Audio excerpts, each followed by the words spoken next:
Kwa kweli mapenzi hayana mkubwa wala mdogo. Nataka kusema juu ya hilo. Unaweza kukuta yule mtoto mdogo anachofuata kwa mtu mzima ukijui, pengine anabembelezwa vizuri, kwa mtoto mwenzie hayapati hayo ya kubembelezwa. Na yeye yule mtu mzima pengine kwa mkewe kashachoka.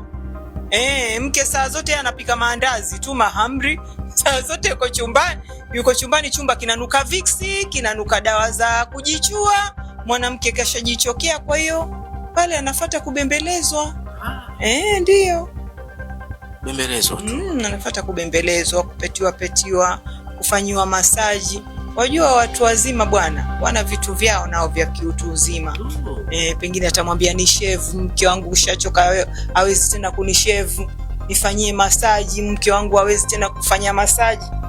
Leo mtu mzima anataka kubembelezwa. Ndio, kwa sababu unajua kuna wanawake wakifika age fulani wanajiachia, wanajiona wao washakuwa wazee sana.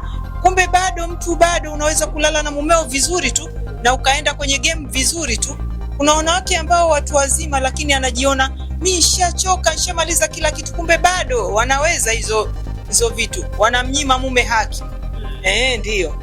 Nasikia wanatenga chumba. Naanza kutenga chumba. Saizi shakuwa mtu mzima. Saizi hafikizi tena udi, ajipaki tena haludi.